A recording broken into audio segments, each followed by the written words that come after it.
Rahul Gandhi. Rahul Gandhi is Rahul Gandhi. इनके पापा Rajiv Gandhi India is an old country, India के प्रधानमंत्री थे, but a young nation. जिनकी दादी इंदिरा गांधी बहनों और भाइयों, देश की पहली एंड ओनली वुमेन पीएम थी। मैं अपनी आवाज वहाँ भी पहुँचाना चाहती हूँ। वही राहुल गांधी को लोग पप्पू बोलने लग गए। आपके लिए मैं पप्पू हूँ। ओपोजिशन उनको भूलने लग गया। राहुल ने सर जो ये अमीरी गरीबी की बात की, कौन राहुल? आज वही राहुल गांधी ने ऐसा कमबैक किया है कि ये नेक्स्ट पीएम बन सकते हैं। आइए आज इनकी पूरी कहानी समझने की कोशिश करते हैं। देखिए, कहानी की शुरुआत 19 जून 1970 को होती है, जब राजीव गांधी और इनकी वाइफ सोनिया गांधी को एक लड़का होता है जिसका नाम रखा जाता है राहुल गांधी। अब राहुल गांधी का जब जन्म हुआ था, जब इनकी जो दादी थी पीएम ऑफ इंडिया थी, मतलब इंडिया की सबसे बड़ी गद्दी में इनकी दादी बैठी हुई थी। ऐसे में जब इनकी दादी ही देश की पीएम थी तो ये नॉर्मल स्कूल में थोड़ा पढ़ते, और इसीलिए राहुल गांधी का सेंट कोलंबिया नाम के एक स्कूल में एडमिशन कराया जाता है, जो दिल्ली का उस समय सबसे बेस्ट स्कूल था। बाद में 1981 में देहरादून के अंदर द डून नाम के एक स्कूल में चले आते हैं, और ये भी वहाँ का सबसे बेस्ट स्कूल ही था। सब कुछ सही जा रहा था, ये अच्छी पढ़ाई कर रहे थे। लेकिन आता है ईयर 1984 का, और यहाँ पे क्या होता है कि इंदिरा गांधी की डेथ हो जाती है। अब देखिए, यहाँ पे इनकी दादी बस की डेथ नहीं हुई थी, देश की पीएम की भी डेथ हो गई थी, और इनका मर्डर किया गया था, इनकी हत्या हुई थी।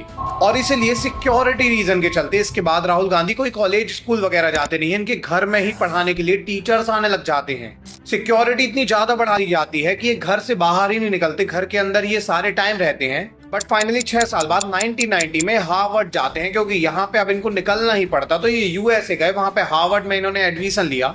बट अगेन 1991 में इनके फादर की डेथ हो जाती है राजीव गांधी की, और एक बार फिर से इंडिया आ जाते हैं लौटकर। अब इनके परिवार में 2 डेथ हो चुकी थी, काफी ज्यादा प्रॉब्लम हो गई थी, राहुल गांधी बाहर पढ़ने नहीं जा सकते थे, इनकी सिक्योरिटी बहुत बड़ा इशू बन चुका था।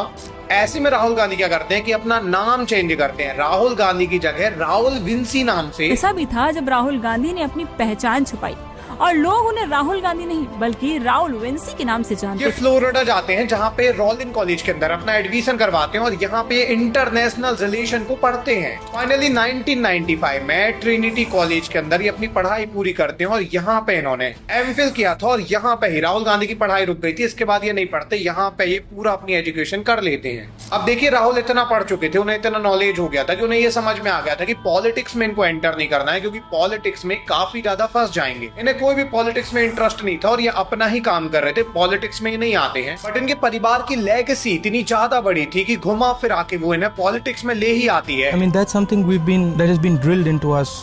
First by my grandmother, then by my father. There's nothing euphoric about this.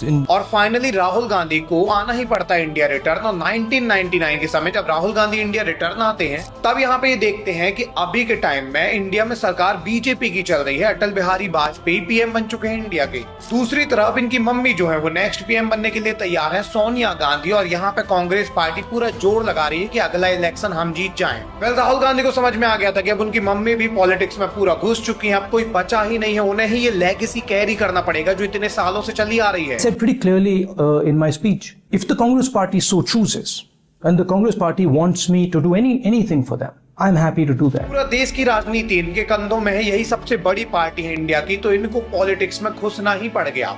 Finally 2004 का समय आया, एक बार फिर से चुनाव हुए, और इस बार राहुल गांधी को चुनाव लड़ाया जाता है। अब देखिए, राहुल गांधी अपना पहला इलेक्शन अमेठी से लड़ते हैं। अमेठी जो है ये कांग्रेस की गद्दी है, यहाँ पे कांग्रेस को कोई हरा नहीं पाता था। 1967 से कांग्रेस अमेठी में हार ही नहीं रही थी, इसलिए राहुल को यहीं से लड़ाया जाता है। एंड राहुल गांधी पहले ही इलेक्शन में काफी आसानी से 2.5 लाख वोट से जीत जाते हैं। अब राहुल बस नहीं, पूरी कांग्रेस ही चुनाव जीतती है, कांग्रेस का ही पीएम बनना रहता है, और सोनिया गांधी बिल्कुल तैयार रहती हैं अगले पीएम बनने के लिए। सबको यहाँ पे क्लियर था कि सोनिया गांधी ही नेक्स्ट प्रधानमंत्री बनने वाली है, क्योंकि यही इनके परिवार की और यही चीज चली आ रही है। बट यहाँ पर राहुल गांधी एक बड़ा डिसीजन लेते हैं, ये सोनिया गांधी से कहते हैं कि आप पीएम नहीं बनोगे, क्योंकि आप अगर पीएम बने तो 2 डेथ ऑलरेडी हो चुकी हैं परिवार में। राहुल गांधी पूरी तरह से सोनिया गांधी के प्रधानमंत्री बनने के खिलाफ थे। अब यहाँ पे तीसरी भी हो सकती है, और ये कोई रिस्क लेना नहीं चाहते थे, इसलिए इन्होंने सोनिया गांधी को साफ मना कर दिया। उन्हें डर था कि उनकी दादी और पिता की तरह उनकी मां भी अपनी जान गंवा बैठेंगी। तो राहुल गांधी के कहने के बाद सोनिया गांधी तो पीएम नहीं बनती है, लेकिन 22 मई 2004 को फाइनली मनमोहन सिंह को पीएम ऑफ इंडिया बना दिया जाता है। History will be kinder to me than कि कंटेम्प्रेरी मीडिया। अब देखिए, अभी तक राहुल गांधी का ना डाउनफॉल हुआ था ना राइज हुआ था। ये बस आए थे, अपनी लेगेसी कैरी कर रहे थे। एक जगह से ये चुनाव लड़े, वहां से जीत गए क्योंकि वहां से कांग्रेस जीतता ही था। बाद में राहुल गांधी शांत नहीं बैठते, चुनाव जीतने के बाद यूपी जाते हैं, वहां पे रैली वगैरह निकालते हैं, वहां पे देखते हैं कि क्या चल रहा है। अभी इवन फार्मर्स को, दलित को, छोटी कास्ट बड़ी कास्ट सबको ये बराबर लेके आते हैं। और ये हमेशा यही कहते थे कि कांग्रेस कभी भी दो लोगों को डिवाइड नहीं करता है, चाहे वो किसी भी कास्ट के हो, किसी भी रिलीजियस के हो। कांग्रेस का काम मिलाना है। Believe that what is going on in India today,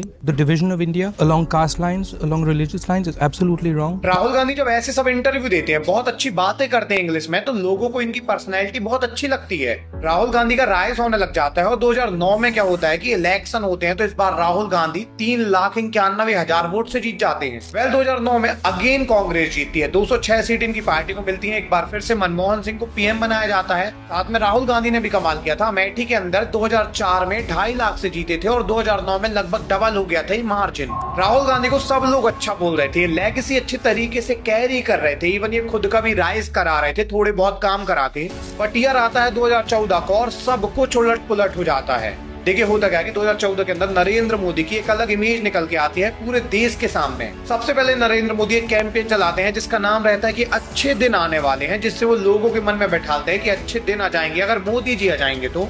साथ में नरेंद्र मोदी हर भाषण में राहुल गांधी को शहजादा कह के बुलाते हैं ताकि लोगों को लगे कि वो शहजादे हैं और ये चाय वाले हैं। शहजादे, सरकार आपकी है, देश पर हुकूमत आपकी है, आपकी पार्टी की है। अब देखिए, यहाँ पर दो चीजें होती हैं। एक तो नरेंद्र मोदी अपने आप को चाय वाला बुला रहे थे, दूसरी चीज ये राहुल गांधी को शहजादा बुलाने लग गए थे। लोगों को अब ये लगने लगा था कि इलेक्शन चाय वाला वैसे शहजादा है, जिसकी लेगेसी पहले से है, पूरा खानदान जिसका पॉलिटिक्स में बनता आया है, जीतता आया। तो लोग यहाँ पे मोदी को वोट डालने लग गए और 2014 के इलेक्शन में इतना उलटफेर हुआ कि लिटरली कांग्रेस को 44 सीट बस मिली। राहुल गांधी अपनी सीट में एक बार फिर से जीत चुके थे, लेकिन दिक्कत वाली बात ये थी कि इनकी पार्टी बहुत बुरे तरीके से हार गई थी।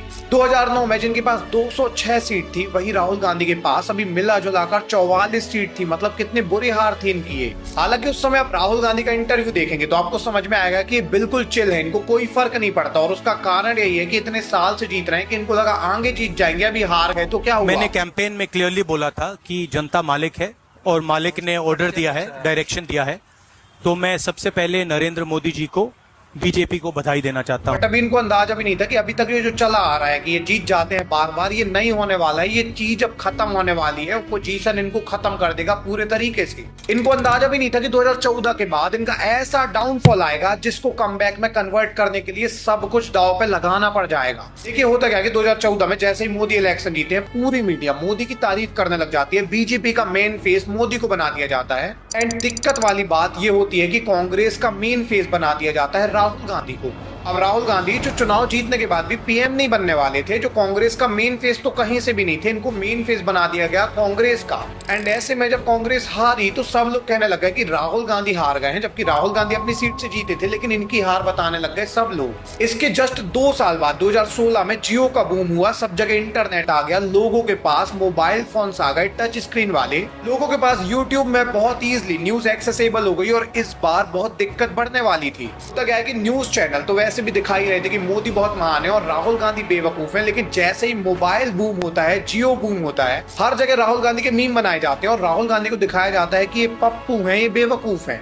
बीजेपी का आईटी सेल इस तरीके से इनके मीम बनाता है कि मोदी की स्पीच भी अगर कहीं बोल रहे हैं कि आलू डालोगे सोना बनेगा, तो ये इनकी स्पीच बता के वायरल कर दिया जा रहा है। लोग भी इतने बेवकूफ कि उनको लग रहा है कि एक्चुअली में राहुल गांधी ने बोला, और राहुल गांधी की इमेज पप्पू जैसे निकल के आ जाती है पूरे देश के अंदर। ये चीज राहुल गांधी को भी पता लग जाती है और वो भी लगातार एडमिट करते हैं कि हाँ, मैं पप्पू हूँ, आपके लिए मैं पप्पू हूँ। अब ये सारी चीजें जब हो रही थी तो कांग्रेस पार्टी भी नीचे जा रही थी, Rahul Gandhi as a person भी नीचे जा रहे थे, इनका डाउनफॉल होता ही जा रहा था। और ये डाउनफॉल सबसे बड़े डाउनफॉल में बनता है 2019 के अंदर, जब राहुल गांधी अमेठी के अंदर भी हार जाते हैं। 2019 इलेक्शन में बीजेपी बहुत बड़े मार्जिन से जीतती है, पूर्ण बहुमत से जीतती है। कांग्रेस एक बार फिर से हारती है, 50 सीट ही इनकी आ पाती है। और दिक्कत वाली बात ये थी कि राहुल गांधी अमेठी हार गए। 1967 से कांग्रेस अमेठी जीतता जा रहा था। इवन राहुल गांधी भी यहाँ 3 बार जीते थे, लेकिन इस बार ये हार चुके थे स्मृति ईरानी से। इसके बाद तो राहुल गांधी के और मीम बनने लगा, इन्हें पप्पू और ज्यादा बोला जाने लगा, लोग इन्हें बिल्कुल ही बेवकूफ समझने लग गए। लोगों को लगा कि यार सामने वाली पार्टी खत्म हो चुकी है, कांग्रेस का दी एंड हो गया है। सबको लग रहा था कांग्रेस का जो दी एंड हुआ है उसका कारण राहुल गांधी है और यही सबसे बड़ा कारण है। इवन लोगों बस को नहीं, राहुल गांधी को भी लगने लगा कि ये कमाल के लीडर शायद नहीं है और इसीलिए इन्होंने कांग्रेस के प्रेसिडेंट का पद छोड़ दिया 2019 के बाद। 2019 से लेकर 2022 तक राहुल गांधी गायब हो गए। सबको लगा राहुल गांधी का दी एंड हो गया। आप सोचिए, इतनी बड़ी पार्टी का वारिस जो हार्वर्ड में पढ़ के आया है, ट्रिनिटी कॉलेज में पढ़ के आया है, जो इतनी सारी चीजें सीख के आया है, उसको बेवकूफ की इमेज बना दी गई है और वो उस पर थूक दी गई है। तो मोटा मोटा यहाँ तक कांग्रेस की लेगेसी हो, Rahul Gandhi as a individual हो, राहुल गांधी जैसे भी हो, हर तरीके से डाउनफॉल हो चुका था, ये क्रैश हो चुकी थी। सब लोग समझ रहे थे इनका डी एंड हो गया है। बट होता क्या है कि 2022 में सितंबर के महीने में राहुल गांधी अनाउंस करते हैं कि हम भारत जोड़ो यात्रा करने वाले हैं, जिसमें 3570 किलोमीटर ये पैदल चलने वाले हैं। इस यात्रा के दौरान ये कन्याकुमारी से कश्मीर तक जाएंगे 3570 किलोमीटर और पूरी जगह प्यार बांटने वाले हैं, सबसे मिलने वाले। लोगों को ये मजाक लग रहा था, मीडिया में ये चीज कवर नहीं हो रही थी। सब लोगों को ऐसे ही लग रहा था कि राहुल गांधी तो ऐसे ही कहते रहते हैं, ये कुछ भी बोलते हैं। बट राहुल गांधी जब ये शुरू करते हैं यात्रा तो लोग इनसे जुड़ने लग जाते हैं और इस यात्रा के बाद ये बिल्कुल चेंज दिखते हैं। कमाल तो जब होता है कि जब ये यात्रा कंप्लीट होती है तो एक बार मीडिया रिपोर्टर इनसे पूछता है कि राहुल गांधी की पहले ऐसी इमेज थी, तो राहुल गांधी इसके जवाब में कहते हैं कि वो राहुल गांधी अब मर चुका है, वो राहुल गांधी को आप भूल जाइए। गांधी आपके दिमाग में है, मैंने मार दिया उसको, गया वो। जिस व्यक्ति को आप देख रहे हो वो राहुल गांधी नहीं है। देखिए, स्पीच नॉर्मल नहीं थी। इसके बाद एक्चुअली में राहुल गांधी की पर्सनैलिटी इतनी ज्यादा चेंज हो गई थी कि सबको लगने लग गया था कि बहुत मैच्योर हो गए हैं। बड़े बड़े एजुकेटर हो या फिर कोई भी हो, वो कहने लग गए थे कि राहुल गांधी अब पीएम बन सकते हैं, वो डिजर्व करते हैं। कि जितना हारने के बाद, इतने चुनाव हारने के बाद भी वो इंसान चुनाव में रेलेवेंट बना हुआ रहता है। इसके बाद राहुल गांधी और मुद्दे उठाने लग गए, मोदी के बारे में बोलने लग गए कि अडानी अंबानी मोदी के कारण बड़े हुए हैं, ये छोटों को बड़ा नहीं करना चाहते, बड़ों को ही बड़ा करना चाहते हैं। राहुल गांधी अब सही चीज में आवाज उठा रहे थे। लगातार इनकी आवाज मीडिया दबाने की कोशिश करता है, इसके बाद भी इनकी आवाज लोगों तक पहुंच रही थी। और ये चीज देखने को मिलती है 2024 के इलेक्शन में, जब कांग्रेस को 99 सीट मिलती है, जो डबल थी 2019 और 2014 से। इवन कांग्रेस बस को 99 सीट नहीं मिली थी। कमाल बात ये थी कि बीजेपी जो 400 का इतना ज्यादा हवा भर रही थी, उनको 400 क्या 250 सीट भी नहीं मिली थी। इवन कमाल बात ये थी कि राहुल गांधी इस बार अपनी दोनों सीटों से जीत चुके थे। रायबरेली, वायनाड, ये दोनों जगह तो जीत ही गए थे। साथ में 2019 के अंदर जहाँ ये हार गए थे अमेठी में, इस बार यहाँ पे इनका ड्राइवर स्मृति ईरानी को हरा देता है। लोग अब इनको और सीरियस लेने लग गए और इसके बाद ये एक मुद्दा उठाते हैं जब ये कहते हैं कि स्टॉक मार्केट को बहुत ज्यादा मैनिपुलेट किया गया है।